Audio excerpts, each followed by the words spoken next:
तथ्य तथ्याङ्क सत्य र यथार्थ आधार यही हो। हामी गर्छौं निष्पक्ष तर निर्मम विश्लेषण र समीक्षा।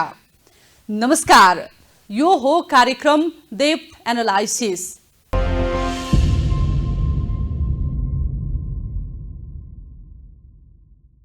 तोडमोड नगरी जस्ताको त्यस्तै विषयवस्तुलाई ग्रहण गर्छौं र प्रस्तुत गर्छौं। तथ्य तथ्याङ्कमा अत्यन्तै कडा र यसले बनाउने दृष्टि र दृष्टिकोणमा अत्यन्तै नरम यो कार्यक्रमको विशेषता हो। अर्थात् सत्य तथ्यलाई आधार बनाएर यसको विश्लेषण र समीक्षामा सम्भावित सबै पक्ष, दृष्टिकोण, मान्यता, मनोविज्ञान, कारण र परिणामबारे गहिरो विश्लेषण गर्छौं।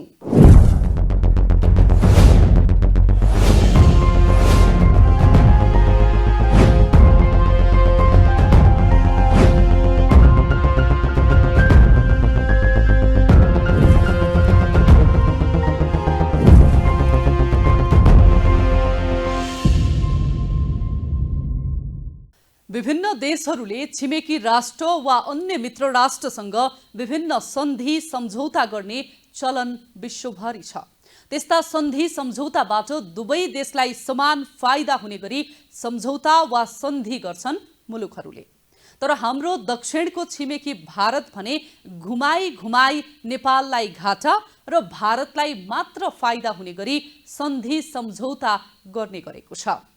नेपाल र भारत बीच भएका विभिन्न ठूला र चर्चामा आएका सन्धि र सम्झौता केलाएर हेर्ने हो भने सबैमा भारतलाई मात्र एकतर्फी फाइदा हुने गरी ती सन्धि र सम्झौता भएका छन्।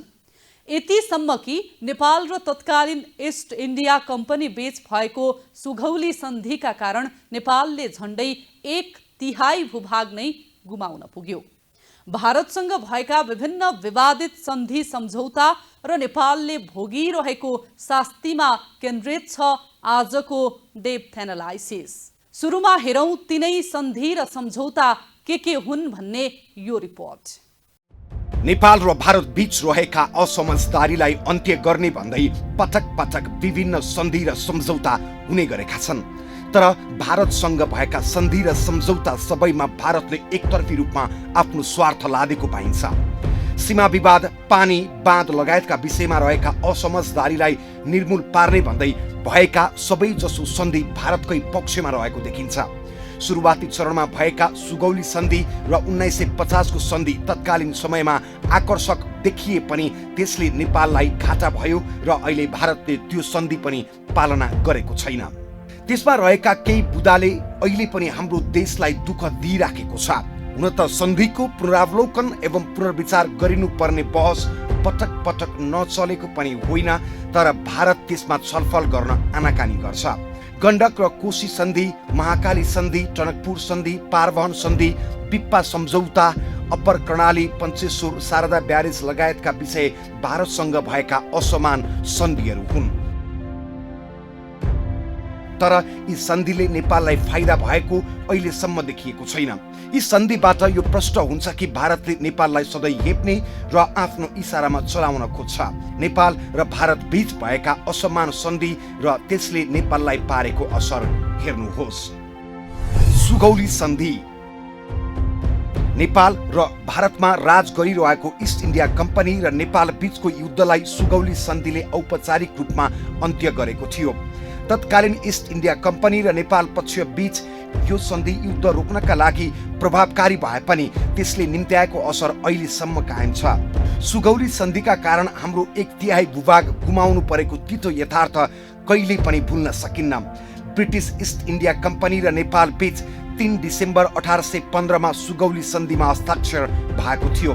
सन्धिमा नेपाली पक्षबाट राजगुरु गजराज मिश्र र चन्द्रशेखर उपाध्याय एवं ब्रिटिस पक्षबाट लेफ्टिनेन्ट कर्नेल प्यारिस ब्राड्सले हस्ताक्षर गरेका थिए। यो सन्धिपछि नेपालले विभिन्न भूभाग गुमाउनु पर्यो। भारतसँग सीमा जोडिएका धेरै स्थानमा विवाद समेत चुलिँदै गयो। अझै पनि 60,000 हेक्टर हाम्रो जमिनमा भारतले विवाद झिकिराखेको छ। विशेष गरी सुस्ता, कालापानी, लिम्पियाधुरा, मेची क्षेत्र, टनकपुर, सन्दकपुर, पशुपति नगर, हिले, ठोरी लगायतका 54वटा हाम्रो क्षेत्रमा भारतले पटक पटक विवाद झिक्छ र कतिपय भूभागमा उसले कब्जा समेत गरेको छ। लडाईँबाट जितेका महाकाली पश्चिम र मेची पूर्वका सम्पूर्ण भूमि नेपालले छाड्नुपर्ने, ब्रिटिस प्रतिनिधि काठमाडौँमा राख्नुपर्ने, गोर्खालीलाई ब्रिटिस सेनामा भर्ती गर्नुपर्ने र नेपालले अमेरिकी अथवा युरोपेली कर्मचारी राख्न अधिकारबाट वञ्चित हुनुपर्ने जस्ता बुदाहरू राखिएका छन् सुगौली सन्धिमा। यो अपमानजनक सन्धिबाट नेपालले दार्जिलिङ पूर्वमा टिस्टासम्म, दक्षिण पश्चिममा नैनीताल, कुमाऊ गढवाल र पश्चिममा बसाहरसम्मको भूभाग गुमाउन पुग्यो। 1950 को सन्धि। सुगौली सन्धि भएको 134 वर्षपछि नेपाल र भारत बीच अर्को सन्धि भयो।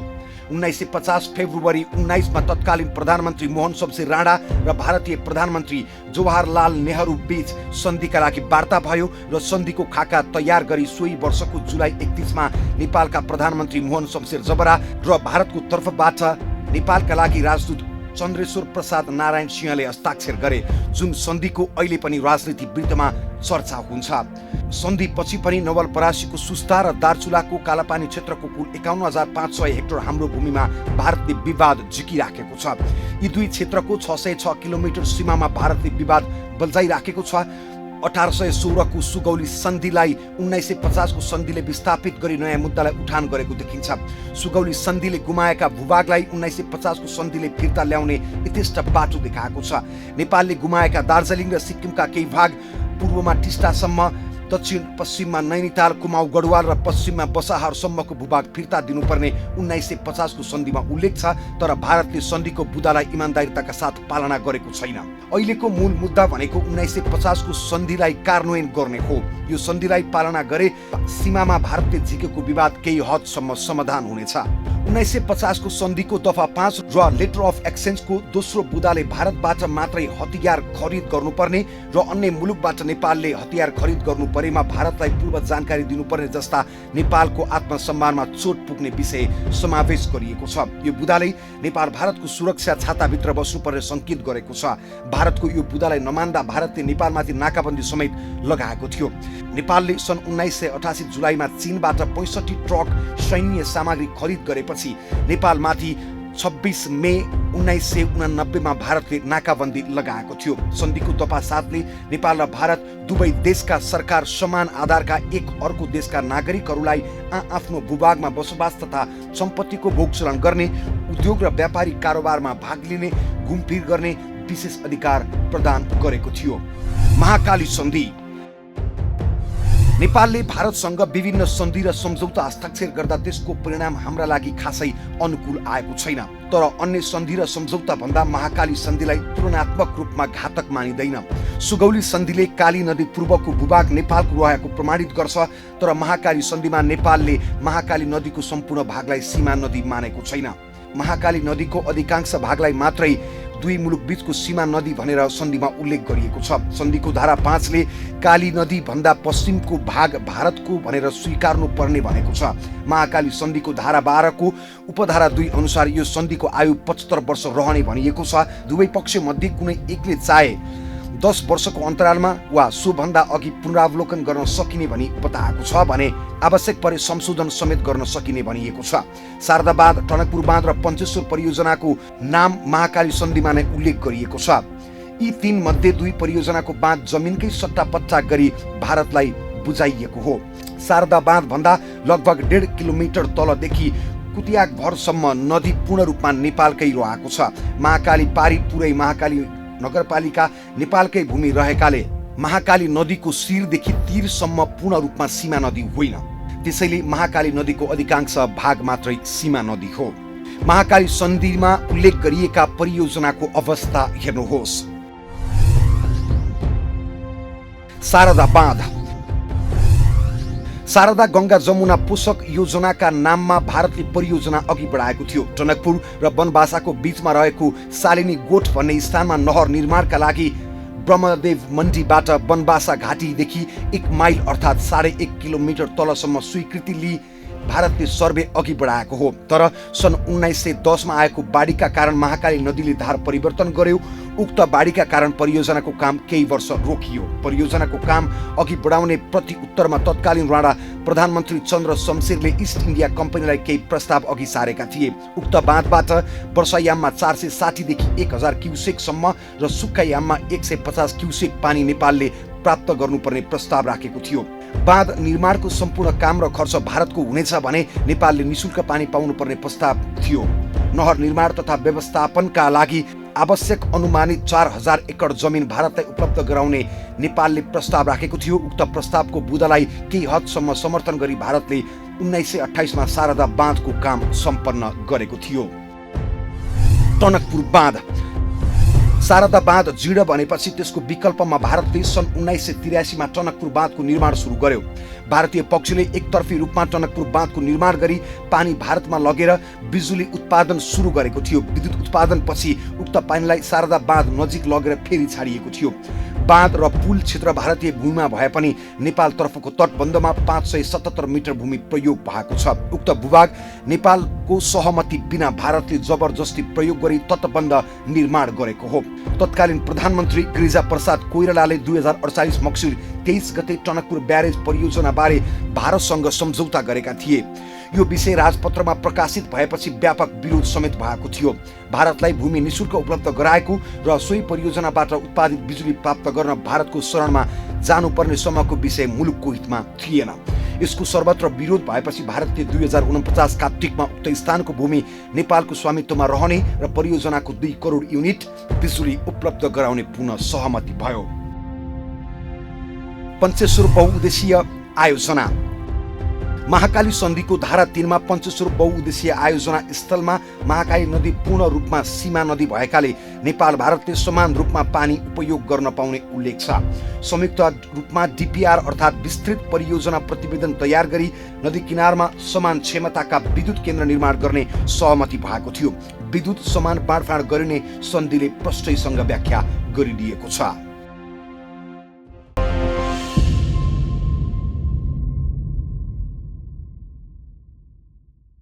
भारत बेलायतबाट मुक्त भएदेखि उसको नीति नेपाललाई आफ्नो काबुमा राख्ने थियो र अहिलेसम्म कायम छ।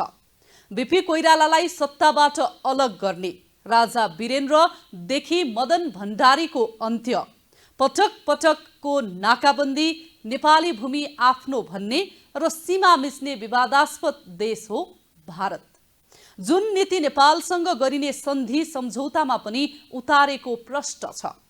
भारतको प्रवृत्तिको नेपालमा जनस्तरबाट निकै विरोध छ, तर पनि सरकार सञ्चालकहरू भने यो विषयमा भारतसँग कुरा गर्न सकिरहेका छैनन्। बेला बेलामा सन्धि सम्झौता पुनरावलोकन गर्ने भनेर नेपाल भारत बीच बैठक भए पनि त्यसले सार्थकता पाउन सकेको छैन। सुगौली सन्धिदेखि अहिलेसम्म भएका सन्धि सम्झौताले नेपालले के गुमायो, यो रिपोर्ट हेर्नुहोस्। तत्कालीन समयमा नेपाल अंग्रेज युद्धलाई अन्त्य गर्न सुगौली सन्धिलाई अघि सारिएको थियो। नेपाली पक्षले ढिला हस्ताक्षर गरे पनि सुगौली सन्धिलाई एकतर्फी रूपमा लादिएको भनेर अहिले पनि भन्ने गरिन्छ। धेरै भूभाग गुम्ने डरबाग गरिएको सन्धिले न राज्यलाई लाभ दिएको छ न नागरिकलाई नै फाइदा दिएको छ।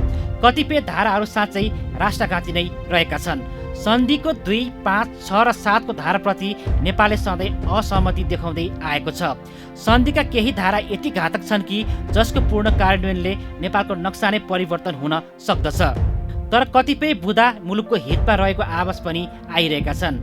धारा 8 र धारा 1 लाई मुलुकको हितमा रहेको भनी व्याख्या गरिएको छ। धारा 8 ले विगतका सन्धि सम्झौतालाई खारिज गर्दै विशाल नेपाल निर्माणका लागि मार्ग प्रशस्त गरिदिएको छ भने धारा 1 ले सार्वभौमिकता, भौगोलिक अखण्डता र स्वतन्त्रताको सम्मान गर्दै भूमि फिर्ताका लागि पहल समेत गरेको पाइन्छ। सन्धिका यी 2 धारालाई हितकारी मानिए पनि अन्यले भनी मुलुकलाई अहिले पनि दुःख दिइरहेका छन्। परासी जिल्लाको सुस्ता र दार्चुलाको कालापानीको सीमा विवाद हाल पनि उत्कर्षमा नै रहेको छ। सुगौली सन्धिले यी स्थानको सीमा प्रष्टसँग व्याख्या नगरिदिँदा यस क्षेत्रको सीमाङ्कनमा स्पष्टता आउन सकेको छैन भनी स्थानीयले भारतीयको ज्यादती सहनु परेको छ। भारतीयको चरम यातनाको शिकार हुनुमा सुगौली सन्धिकै दोष रहेको पाइन्छ। भारत यी स्थानलाई केन्द्रमा राखेर कुरा अघि बढाउन र छलफल गर्न तयार छैन।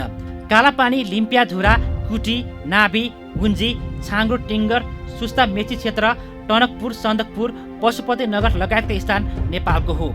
तर सन्धिले सीमालाई प्रश्नसँग किटान नगर्दा भारतले हाम्रो जमिन हडपिराखेको छ। सीमामा भारतको स्वार्थ नेपालको पानी र पानी लगायतका विषयमा बढी देखिन्छ। सीमा क्षेत्रमा 12 किलोमिटरको दूरीभित्र बाँध बनाउन नपाइने व्यवस्था छ। तर भारतले जबरजस्ती बाँधहरू निर्माण गरिरहेको छ। रौतहटको ईशानाथ नगरपालिका 1 बसहरामा 10 गजा नै मिचेर बाँध निर्माण गरेको छ भारतले, जुन अन्तर्राष्ट्रिय कानुन विपरीत पर्दछ। हिउँदमा पानी लैजाने र बर्खामा नेपालतर्फ छाड्नाले सुक्खा र बाढीको पीडा सीमा क्षेत्रका बासिन्दाले वर्षेनी खेप्दै आएका छन्। तत्कालीन समयमा भारतमा इस्ट इन्डिया कम्पनी र नेपालमा राणा शासनको अवसान हुने बेला 1950 को सन्धि भएको थियो। नेपालले आफूलाई तल पारेर सन्धिमा सहभागी भएको तथ्याङ्क हाल पनि प्रशस्तै भेटिन्छन्। तत्कालीन समयमा राणा शासकले आफ्नो सत्ता जोगाउन कसरत गरिरहेको ताका सुगौली सन्धि भएको थियो। राणा शासकले धेरै अपाचे बुदामा समेत समझदारी गरेको पाइन्छ। राज्य र शासक दुवै कमजोर भएको अवस्थामा 1950 मा भएको सन्धि नेपालको हितमा नरहेको असान्दर्भिक र असमान देखिन्छन्। 1950 को सन्धिमा 10 वटा दफा छन्। सन्धि हुँदा 5 बुँदे पत्र आदान प्रदान अर्थात् लेटर अफ एक्सचेन्ज पनि भएको थियो। उक्त विषयलाई लामो समयसम्म गोप्य नै राखियो। सन्धिमाथि जनताको अपनत्व जगाउन सकेको थिएन तत्कालीन सरकारले। शासकले हस्ताक्षर गरे पनि नागरिक स्तरमा जहिले पनि सन्धिको विरोध भइराखेको छ। सन्धिको दफा 5 ले हात हतियार ओसार पसारका लागि भारतीय भूमिको प्रयोग गर्नुपर्ने प्रावधान राखेको छ। उक्त समयमा नेपालले असमझदारी जनाएको थियो। यो सन्धिले सीमाको विषयमा नछोएको देखिन्छ। सीमाको विषयमा साह्रै दुःख दिने सुगौली सन्धिलाई यो सन्धिले विस्थापित नगरेको समेत प्रश्न छ। नेपाल र भारतलाई समान हैसियतमा राखेर महाकाली सन्धि गरिएको बताए पनि धेरै असमान प्रावधानहरू रहेका छन्। प्राय बुदा भारतको पक्षमा रहेका छन् भनी नेपाललाई अन्यायमा राखेको पाइन्छ। महाकाली सन्धिले महाकाली साझा हो, पानी आधा आधा हो भन्ने भनाइलाई अघि सारेको छ। तर यो भनाइ बोलीमा मात्र सीमित भएको छ। अर्थात् नेपाललाई पानीको मात्रा छुट्याए पनि भारतले कति पाउने भन्ने विषय कतै उल्लेख गरेको पाइँदैन। महाकाली सन्धिको धारा 3 ले नदीको उपभोगमाथि समान हक गरेको स्वीकारे पनि आधा आधा भन्ने प्रावधानलाई कतै स्वीकारेको देखिँदैन। उक्त बुदाले महाकालीको पानीमाथि नेपालको हकलाई खोसेको देखिन्छ। महाकालीको अधिकांश भागलाई सीमा मानिएको छ। तर उक्त नदीको मुहानै किटान नगरी सन्धिमा हस्ताक्षर भएको थियो। कालान्तरमा आएर उक्त विषयले नेपालीलाई धेरै दुःख दिएको छ। अर्थात् नेपालको जमिन लिम्पियाधुरा, लिपुलेक र कालापानी भारतीय पक्षले कब्जामा लिएको छ। बारम्बार भारतीय सुरक्षाकर्मीको ज्यादती सहन बाध्य बनेका छन् सीमावासी। म्याद सकिएको शारदा ब्यारेजको आयु पनि महाकाली सन्धिले 75 वर्ष थपिदिएको छ। अवैध टनकपुरलाई वैधता दिएको छ। समान लगानीका आधारमा समान लाभ पाउने पञ्चेश्वरमा समेत पक्षपात भएको देखिन्छ। नेपालले समान लगानी गर्न नसकेपछि भारतले धेरै लाभ पाउने गरी पञ्चेश्वरको विषयमा महाकाली सन्धिमा उल्लेख गरिएको पाइन्छ। टनकपुर र शारदामा परेको नेपाली भूमि भारतलाई सुम्पिनीसम्मको घटना भए इतिहासमा। भारत र नेपाल बीचको आर्थिक सम्बन्धलाई अझ प्रगाढ बनाउने उद्देश्यले पारवाहन सन्धिलाई अघि सारिएको थियो। व्यापार, अनधिकृत व्यापार नियन्त्रण र पारवाहनका लागि यो सन्धि महत्त्वपूर्ण कडी मानिएको छ। सन्धिमा आन्तरिक जलमार्ग उपयोगको व्यवस्था समेत गरिएको छ। ढुवानी सम्बन्धी अन्य प्रक्रिया र व्यवस्था, भन्सार सहजीकरण र नेपालको पानी जाँच सञ्चालनको व्यवस्था समेत पारवाहन सन्धिको प्रोटोकलको मस्यौदामा उल्लेख छ। दोदा र चाँदनी वनबासामा आइसिपी निर्माण र त्यहाँसम्म रेल सेवा विस्तार गरिने विषयले समेत स्थान लिएको छ। त्यस स्थानमा क्रस बोर्डर इकोनोमिक जोन निर्माण सम्भावनाका लागि विस्तृत अवधारणा तयारीको विषय समेत अघि सारिएको छ। एसियन हाइवे 2 प्रयोग गर्न पाउने व्यवस्थालाई प्रस्ताव गरिएको छ। उक्त हाइवेलाई बङ्गलादेशसँगको व्यापारका लागि फुलबारी बङ्गला बन्द मार्गको विकल्पको रूपमा हेरिएको छ। जुट तथा जुटजन्य उत्पादनमा भारतले एन्टी डम्पिङ शुल्क र काउन्टर भेरिङ शुल्क लगाइएको विषयलाई उक्त सन्धिबाट उठाइएको छ। नेपालको रेल पनि भारतको बन्दरगाहसम्म पुगेर सामान ल्याउन सक्ने व्यवस्था सन्धिमा उल्लेख छ। वीरगञ्ज, भैरवा र विराटनगरको सुक्खा बन्दरगाहले पारवाहनको खर्च 40% सम्म कटौती गर्ने अनुमान थियो। तर त्यो व्यवहारमा भने देखिएको छैन। यसरी सरसर्ती हेर्ने हो भने नेपाल र भारतबीच भएका सन्धि सम्झौताले नेपाललाई निकै कम फाइदा दिएको छ भने भारतले पनि सन्धिमा भनिएको भन्दा बढी फाइदा लिएको देखिन्छ।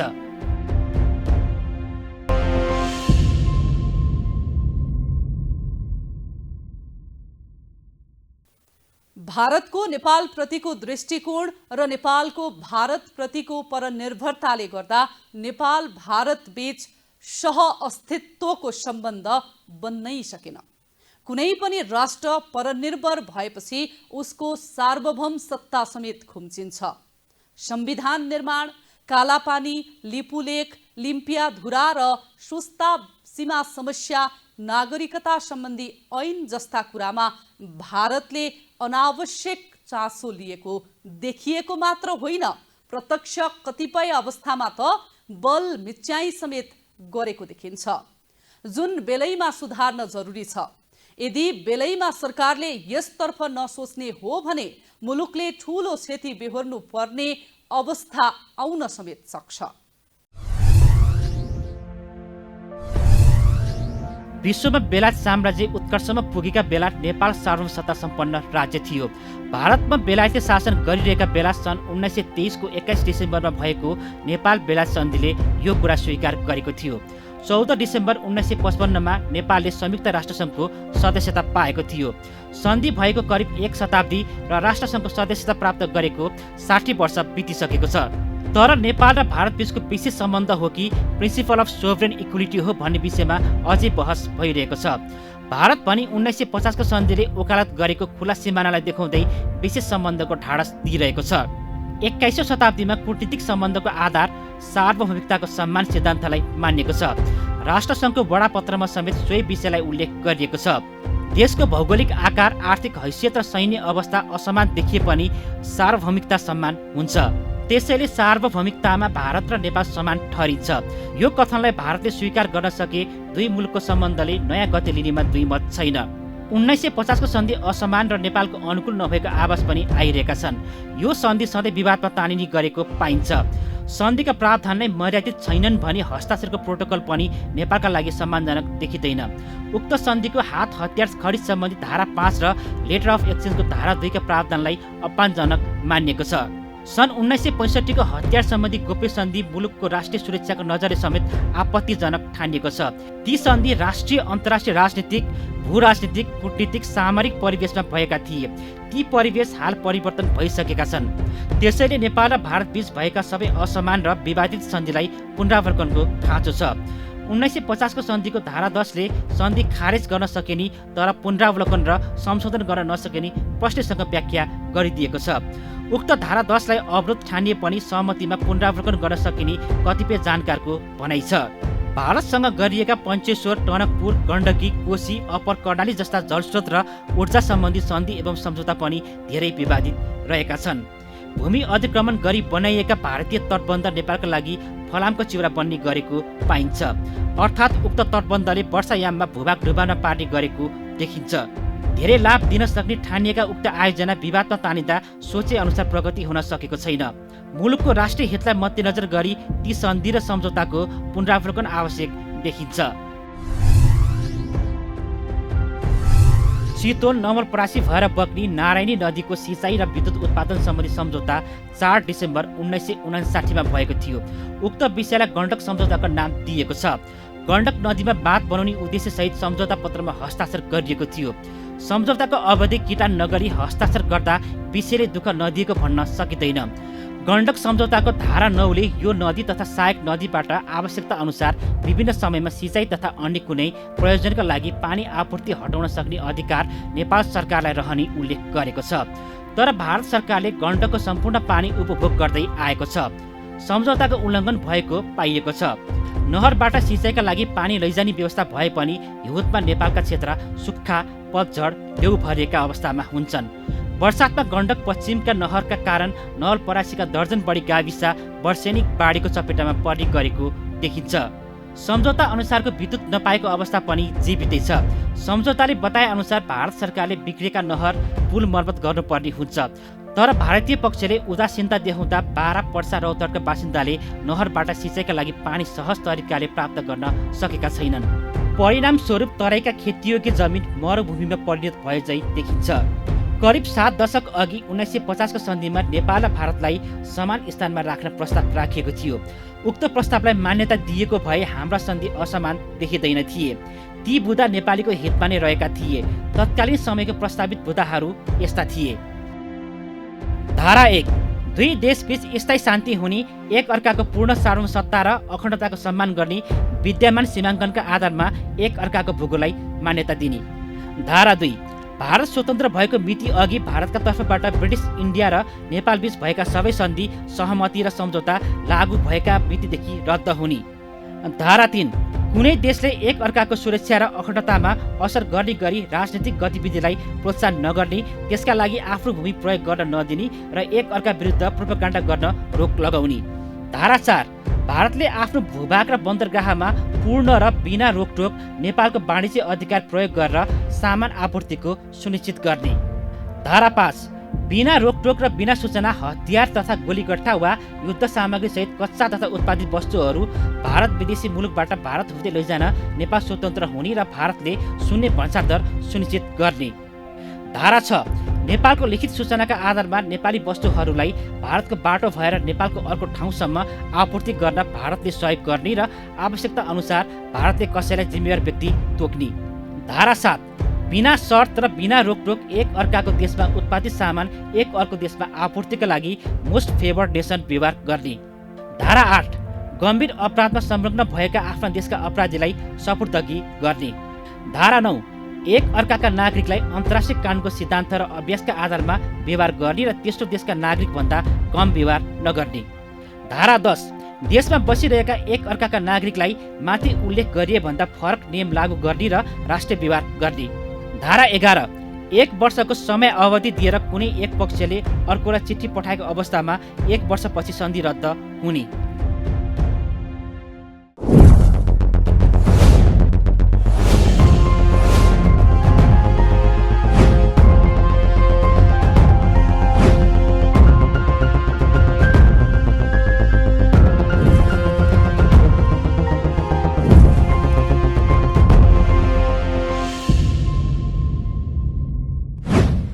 यससँगै डेप्थ एनालाइसिसको समय सकिएको छ। हामी डेप्थ एनालाइसिसका लागि हरेक विषयमा खुल्ला छौँ। कार्यक्रमको आगामी अङ्कका लागि तपाईँ कुन विषय छनौट गर्नुहुन्छ अनि त्यस सम्बन्धमा तपाईसँग भएको प्रारम्भिक जानकारी के हो? यसका लागि यहाँहरूले news.spacefok@gmail.com या फेसबुक पेज स्पेसफोके न्यूजको मेसेन्जरमा मेसेज गर्न सक्नुहुन्छ। अर्को अङ्कमा हामी फेरि भेट्नेछौँ। सूचना, मनोरञ्जन र चिन्तन मननका लागि हेर्दै गर्नुहोला स्पेसफोके टेलिभिजन। नमस्कार।